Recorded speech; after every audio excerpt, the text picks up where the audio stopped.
여러분, 세상에는 기쁨이 많이 있습니다. 여러 가지 기쁨이 있죠. 기억은 안 납니다만은 어떤 분이 그 알프스로 기억을 하는데 참 TV로만 봐도 참 아름답더군요. 그 설경이 펼쳐져 있고 밑으로는 호수가, 그리고 주위에 또 아름다운 정말 장난감 같은 그런 집들이 이렇게 옹기종기 있고, 그것을 쫙 바라보면서 참 행복하다, 그런 고백을 하던 장면을 기억합니다. 우리들이 내가 원하던 좋은 차를 소유한다든지, 또 우리 집을 소유하게 된다든지, 내가 원하던 그런 사업이나 직장에 들어간다든지, 또 내가 사랑하던 어떤 사람과 또 우리 결혼을 하게 된다든지, 여러 가지 우리 기쁨을, 행복을 고백할 수 있는 그런 사건들이 우리 인생에 많이 있죠. 그래서 그 기쁨의 감정들이 이렇게 모여서 그것을 우리가 행복하다라고 얘기를 합니다. 기쁘지 않은데, 신경질 나는데, 화가 나는데 행복한 사람은 없잖아요. 사람들은 그 행복을 추구하기 위해서 나도 모르게 내가 이 행복을 추구한다, 이렇게 논리적으로 설명하기 이전에 본능적으로 행복을 위해서 이런 여러 가지를 추구하면서 삽니다. 우리 돈과 재물을 추구하면서 삽니다. 우리 돈이나 재물들이 우리들에게 행복을 가져올 것이라고 확신하고 그 돈과 재물들을 위해서 열심히 삽니다. 우리 열심히 직장 생활을 하고 사업하는 사람들이 내가 부자가 되고 재물이 많아지면 이게 나는 불행한 삶을 살 것이다, 그렇게 생각하는 사람이 있다면 왜 열심히 돈을 벌려고 노력하겠습니까? 또 사람들은 남들에게 인정을 받고 남들에게 박수를 받기 위해서 그러면 행복해질 거라고 생각을 하고 그것을 추구하고 삽니다. 저는 잘 모르겠습니다만은 잠깐 봤는데 한국에서 굉장히 유명했던 그런 프로그램이라고 그래요. 군대의 각 특수부대들이 모여가지고 경쟁을 하는 그런 프로그램이더라고요. 거기에서 이 사람들은 물론 현역들이 아니고 다 이제 20대도 있고 30대도 있고 다 전역을 한 사람들이에요.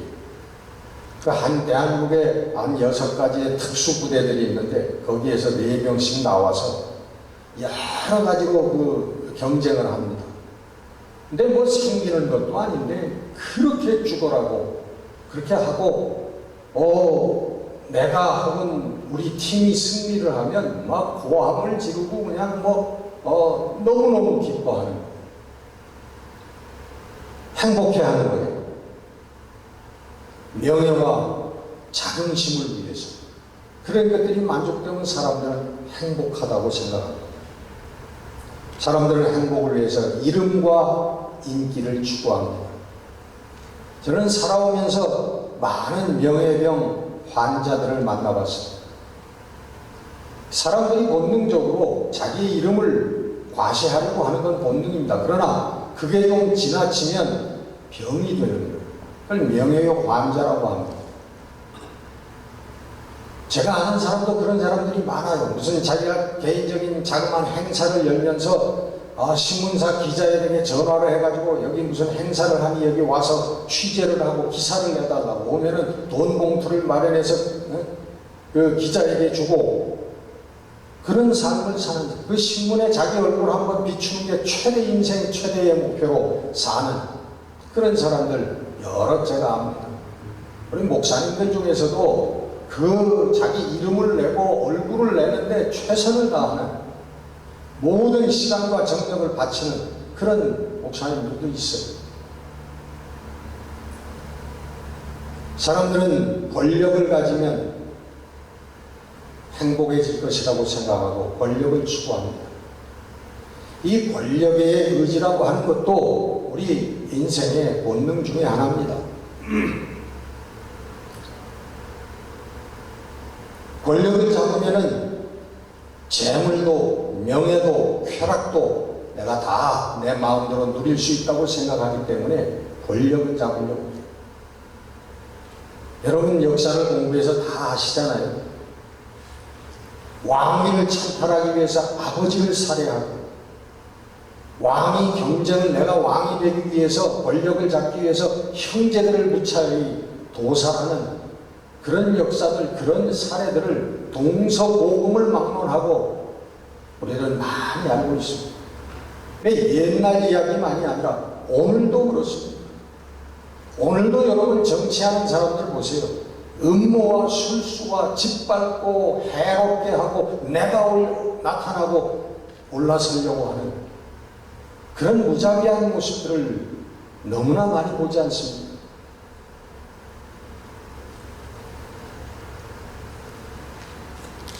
그리스도인들도 여러분 행복을 추구합니다.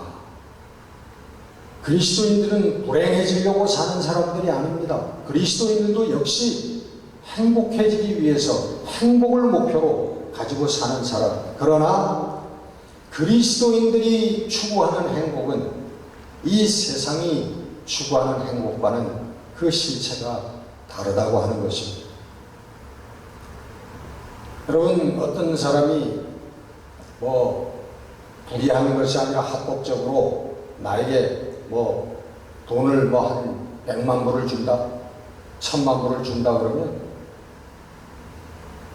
여러분 기쁜 게 당연하지 않겠습니까? 기분이 좋죠.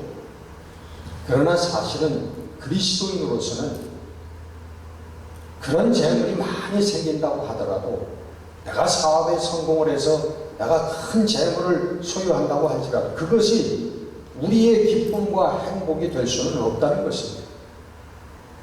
왜냐하면 그런 것들은 찰나적인 것이고, 그리고 그것은 나의 것이 아니라 하나님께서 우리들에게 맡기신 것이라고, 잠깐 동안 맡기신 것이라고 하는 거예요. 왜? 하나님께서 주신 것들을 통해서 하나님의 영광을 위하여 일하라고 하는 그런 것들이기 때문에, 내가 뛸 듯이 돈이 많이 생겼다고, 내가 출세를 했다고 뛸 듯이 기뻐할 일이 아니라, 그것만으로 우리가 행복해지는 것은 아니라고 하는 거예요. 우리가 추구하는 것은 그 이면에 그런 것들을 가지고 적게 주시나 많이 주시나 그것을 가지고 하나님의 영광을 위하여 사는 삶, 그 삶을 통해서 하늘나라의 하나님의 영생과 영광의 소망을 갖고 그곳에 우리가 언젠가는 도달할 것이라고는 믿음을 가지고 산 그 행복을 추구한다고 하는 것입니다. 아멘. 오늘 본문의 바울은 어떤 사람이 세상적인 가진 것, 육체적인 것을 얘기하느냐, 나도 어느 누구 못지않게 나도 육체적인 것을 가진 사람이다, 세상적인 조건을 가진 사람이다. 사도 바울은 여러분 다소라고 하는 지방 출신입니다. 근데 유복한 가정이에요.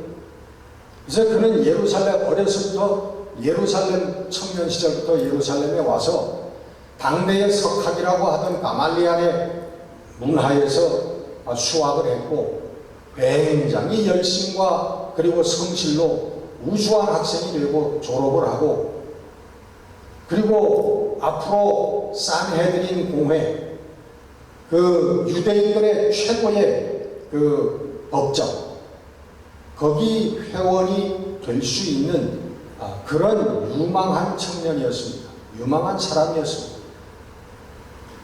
그리고 신앙적인 배경이 있는 사람입니다. 바리새인이요, 또 베냐민 지파요, 어느 누구 앞에, 유대인들 앞에 설 때도 조금도 어떤 면으로라도 학문이나 배경이나 지식이나 열심으로나 다 모자랄 것이 없는 그런 사람이었습니다. 사도 바울도 그걸 잘 알아요. 그러나 오늘 본문에는 뭐라고 하냐면 내가 그것을 다 로스로 생각한다. 로스, 해로 생각한다. 그리고 rubbish, 내가 쓰레기같이, 이것은 배설물이라고 되어 있습니다만은 틀린 해석은 아니지만 쓰레기 같은 거죠. 다른 걸 다 쓰레기처럼 생각을 한다. 세상 것들을. 왜? 이유가 있을 거 아니에요. 왜요 여러분? 사도 바울이 그렇게 얘기한 이유가 뭡니까? 예수 그리스도를 아는 지식이 가장 고상하기 때문이다. 그건 너무나 고상하게 표현한 거예요. 예수 그리스도를 아는 지식이 뭐예요? 믿음이죠. 예수 그리스도를 믿는 믿음이 최고의 것이기 때문에, 가장 행복한 것이기 때문에, 가장 기쁜 것이기 때문에 나는 이전에 자랑하던 세상 것들, 이전에 추구하던 세상 것들을 나는 로스로 생각하고 러비쉬로 생각을 한다.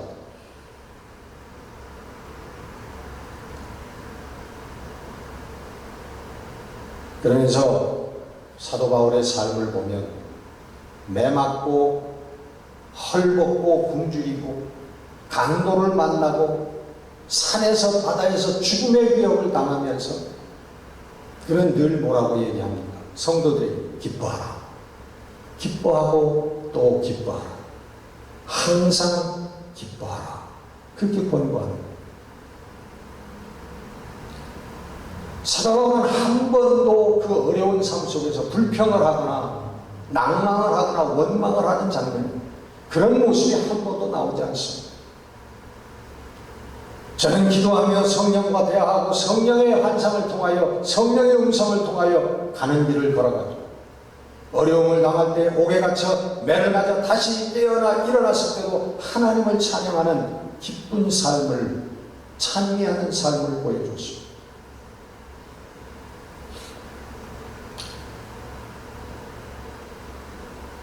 새로운 행복이고 그 행복을 바라보는 새로운 눈인 것입니다.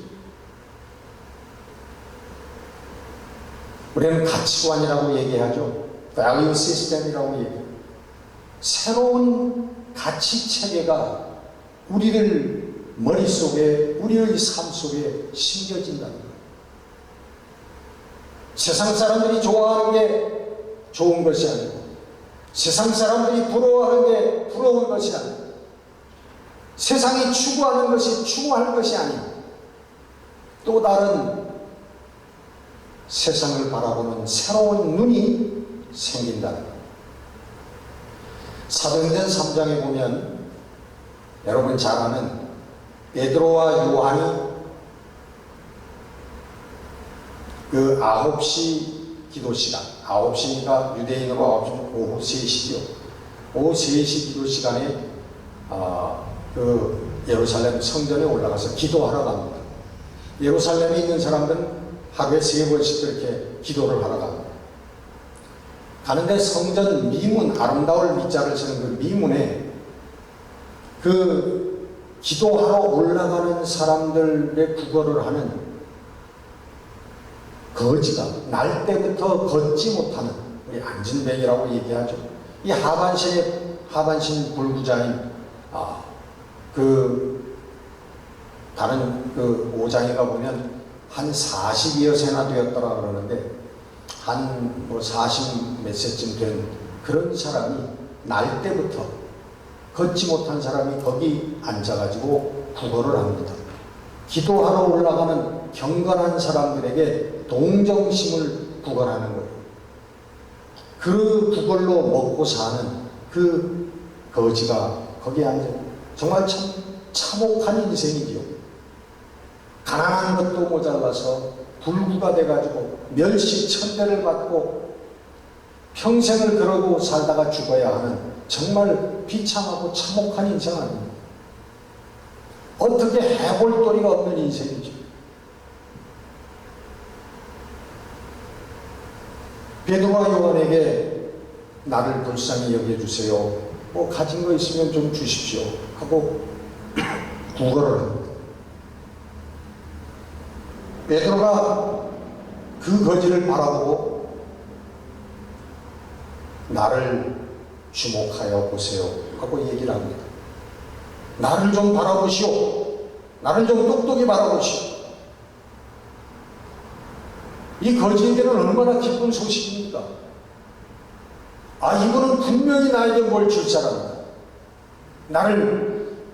나에게 돈을 줄 사람이다 하고 뚫어지게 베드로를 바라봅니다. 그때 베드로가 얘기합니다.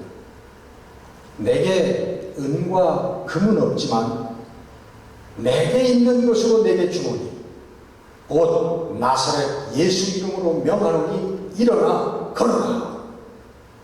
그러면서 그 거지의 오른손을 잡아 당깁니다.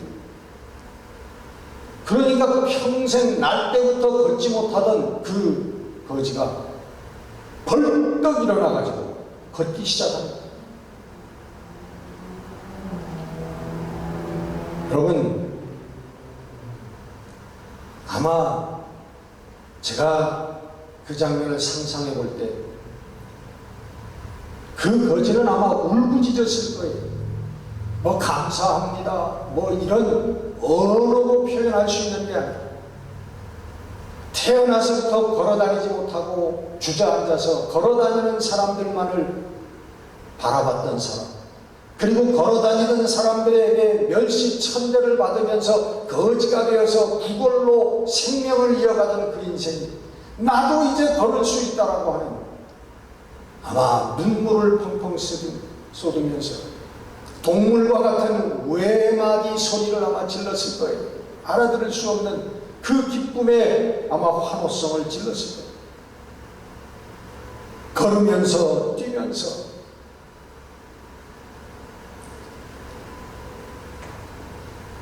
그 다음은 여러분, 성경을 자세히 보면 그 다음은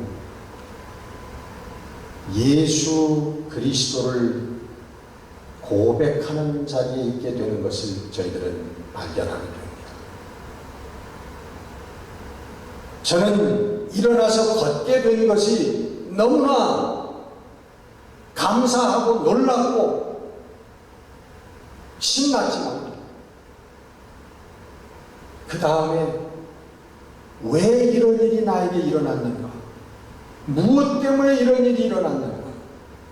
그게 바로 베드로가 그에게 외쳤던 내게 있는 것으로 내게 주노니 곧 나사렛 예수의 이름으로 일어나 걸어라. 예수의 이름, 예수의 이름, 예수의 이름. 아, 그 예수 때문입니다. 5장 14절, 사도행전 5장 14절 그 다음 장을 보면요, 거기에 그 예루살렘이 소동하지 않았겠습니까?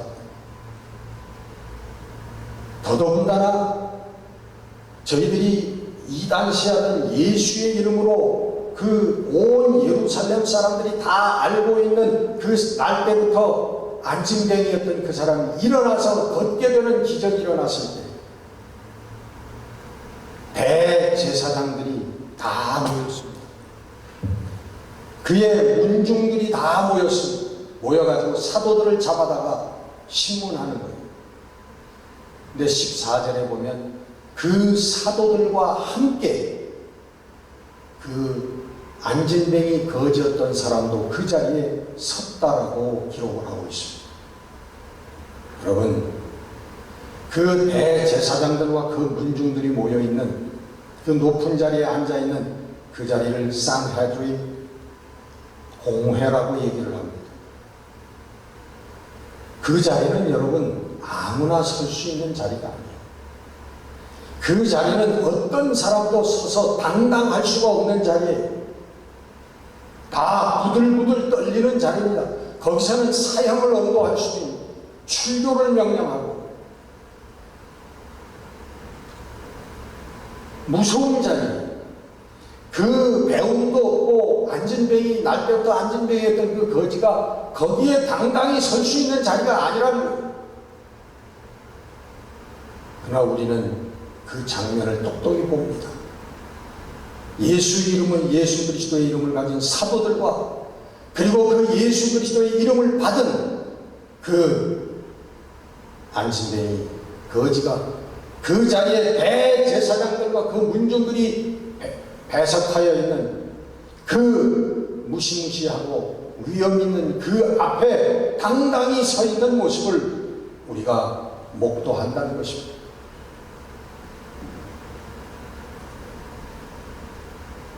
예수의 은혜를 입은 성도들이 순교의 자리까지 기쁨과 신앙으로 감당하고 서 있는 모습입니다.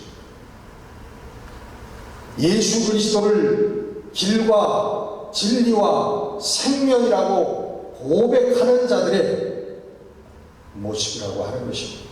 아멘. 여러분, 이것이 바로 성도의 능력이라고 하는 것입니다. 아멘. 목에 칼이 들어와도 부귀와 영화로 미혹을 한다고 할지라도 당당할 수 있는 이 성도의 능력. 여러분, 이것은 이 세상이 주는 행복, 그거보다 더 큰 행복을 확신하는 자들만의 능력인 것입니다. 그 확신이 없으면 그런 자리에 설 수가 없어요. 세상의 흐름과 타협할 수밖에 없는 거죠. 여러분, 이런 성도들 앞에는 사단이 대적할 수가 없는 거죠. 사단이 어떻게 해볼 도리가 없는 거예요. 무엇로 유혹을 하고 무엇로 이 성도를 넘어뜨리겠습니까? 성령의 능력입니다. 성령의 능력은 성경은 합력하여 선을 이루는 능력이다, 그렇게 얘기를 합니다. 사도 바울은 낮은 데도 처할 줄 알고 높은 데도 처할 줄 알고 부한 데도 처할 줄 알고 가난한 데도 처할 줄 안다고 얘기합니다. 하나님의 영광을 위하여. 왜 여러분, 왜 우리가 왜 가난한 데에 처해야 되고 왜 낮은 데에 처해야 됩니까? 그것이 오직 하나님의 영광을 위해서입니다. 가난도 순교도 견디는 능력이고 사랑할 수 없는 자를 사랑하고 포용하고 용서할 수 있는 성령의 능력인 것입니다. 예수를 만난 사람은 다른 눈을 가지게 되는 줄로 믿습니다. 아멘. 절대로 예수를 만난 사람은 절대로 세상적인 눈을 가지고 살지 않습니다. 그럴 수가 없어요. 예수를 만난 사도 바울의 눈에서 비늘이 끼고 예수의 사명을 받을 때 그 비늘이 벗겨진 것처럼 새로운 세상을 새로운 눈으로 바라본 것처럼 예수를 만난 우리 성도들은 세상의 가치관이 사라져버리고 예수의 마음과 예수의 눈이 자리를 잡아 하나님의 영광을 위하여 살게 되는 이런 역사가 일어나게 되는 것입니다. 아멘. 예수를 믿노라 하면서도 세상적인 그런 가치관을 가지고 세상 것들만 추구하는 사람들을 우리가 만나게 되면 의심을 해야 됩니다. 이거 혹시 가짜 아니야? 가짜일 확률이 높아요. 영원한 가짜는 아니겠죠. 아직 덜 된, 진짜가 덜 된 그런 가짜겠죠. 왜? 그의 눈이 예수의 눈이 아니기 때문에, 그의 마음이 예수의 마음이 아니기 때문에 그래요. 지난번에 황아무개 씨가 우리나라 대통령 후보로 나왔을 때 저는 참 의아했어. 왜? 그분이 신학교도 나오고 뭐 어느 교회 전도사라고 그래요. 전도사를 겸하면서 뭐 그 총리도 하고 뭐 잘 아시죠. 의아한 건 뭐냐면 그 예수의 눈을 가지고 예수의 마음을 가지고 한국의 대통령 노릇을 할 수 있을까? 예수의 방법으로는 대통령이 될 수도 없고 대통령 노릇을 할 수도 없습니다. 여러분, 미국도 마찬가지지만 한국 신문 한번 들춰보세요. 그 정치 기사들이 얼마나 많습니까? 참, 남의 약점을 들춰내가지고서는 벽보에다 갖다 그림을 그리고 써 붙이고, 뇌물을 먹었다, 부동산 투기를 했다, 세금을 안 냈다, 자녀들이 어땠다, 다른 사람의 약점을 다 캐가지고 폭로하는 게 정치 아니에요. 뭐 때문에? 그 사람을 매장시키고 내가 돼야 되겠다, 내가 일어나야 되겠다는 거죠. 내가 해야 되겠다는 거 아니에요. 여러분, 그런 풍토 속에서 예수의 마음을 가지고, 예수의 눈을 가지고 어떻게 선거운동을 하고, 여러분 어떻게 당선이 된다. 당선도 불가능하지만 만에 하나, 1000만 분에 하나 당선이 된다고 해도 대통령 노릇 할 수 없습니다. 사랑의 마음을 가지고, 양보의 마음을 가지고, 용서의 마음을 가지고, 포용의 마음을 가지고 할 수가 없죠. 그리스도인이 정치하지 말라는 건 아닙니다. 우리 각 분야에서 우리 노력을 해야 되지만, 그러나 적어도 정말 이 예수 그리스도를 만나고 영적인 각성이 있고 하나님의 영광을 위하여 산다고 하는 그런 사람들은 그 앞장선다고 하는 게 좀 어려운 일이죠. 예수를 만난 사람은 여러분 순수하게 됩니다. 이게 공통점이에요. 여러분, 세상 사람들을 뭐라 그래요? 표리부동하다 그러잖아요. 겉과 속이 다르다는 거예요. 하는 생각과 하는 말이 다르다는 거예요. 그런데 예수를 만난 사람, 예수와 함께 사는 사람은 순수하게 돼요. 여러분, 순수라고 하는 게 뭡니까? 여러 가지 불순물들이 섞여 있는 것들, 그 불순물들을 제거하는 상태를 순수한 거라고 하잖아요. 순수한 물, 순수한 금. 네? 바로 예수 그리스도의 마음이 들어오면, 예수 그리스도를 만나서 예수 그리스도를 알게 되고, 하나님을 알게 되고, 예수 그리스도의 십자가를 알게 되고, 그리고 하나님 나라의 소망을 갖게 되는 사람들, 그 사람들은 세상의 욕망들이, 세상의 욕심들이 슬슬 제거되기 시작합니다. 그래서 순수하게 된다는 거예요. 여러분 잘 아시죠? 삭개오가 누굽니까? 세리장입니다. 세무서장이에요.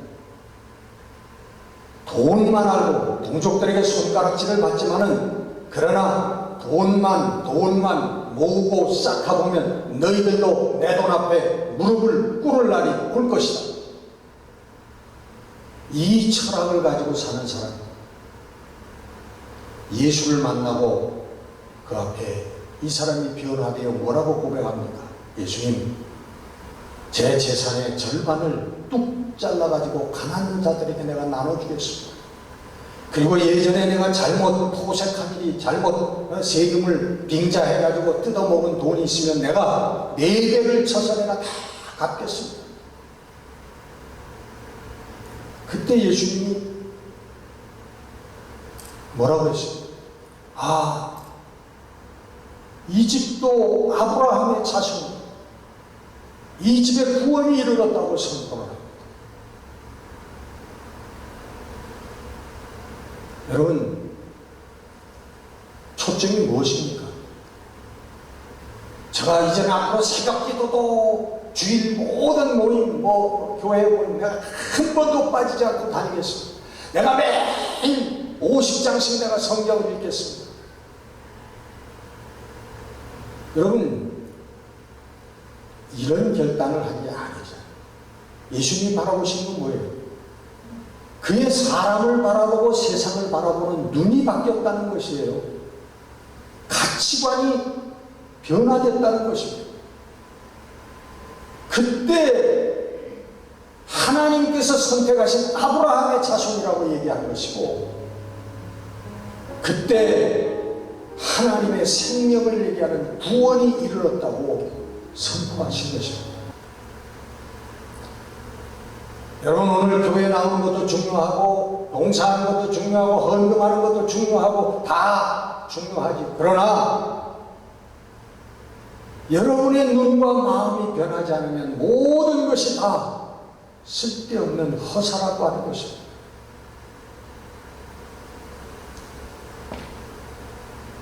이 새로운 가치관이 예수 그리스도를 통하여 우리들에게 임할 때에 우리들에게 새로운 기쁨과 새로운 능력이 우리들에게 나타나게 되는 것입니다. 아멘. 그것이 여러분 성도의 공통점이에요. 예수를 아는 것이 무엇입니까? 예수를 아는 것, 예수를 믿는 것이 무엇입니까? 예수 그리스도가 하나님의 아들인 것을 깨닫고, 그리고 이 땅에 오신 하나님의 아들 예수 그리스도가 십자가 위에서 나의 죄, 너의 죄를 위해서 세상 죄를 짊어지고 대속하셨다고 하는 것을 믿는 믿음이에요. 그리고 그 믿음을 갖는 모든 사람들이 죄사함을 받고 의로워져서 하나님의 자녀가 된다고 하는 것을 믿는 것이에요. 그리고 그 하나님의 자녀는 이 육신의 장막이 끝난 다음에 영원한 하나님의 나라, 그 영생과 영광의 나라에 간다고 하는 소망을 갖는다고 하는 것입니다. 그 이 땅에 사는 동안 그 하나님의 나라, 기쁨과 행복을 향하여 나가는 그 나라를 전한다고 하는 것입니다. 아멘.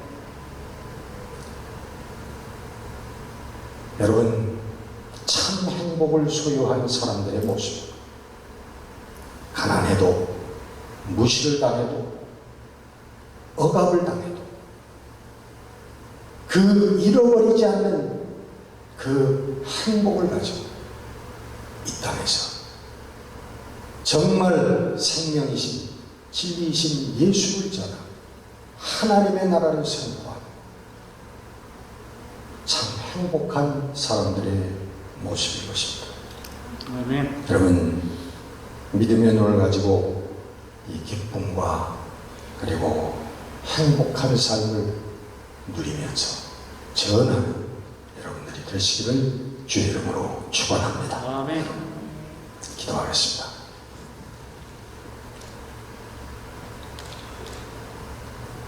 주님, 우리를 위해서 모진 모욕과 모함을 받으시며 십자가 위에서 생명 내어주시고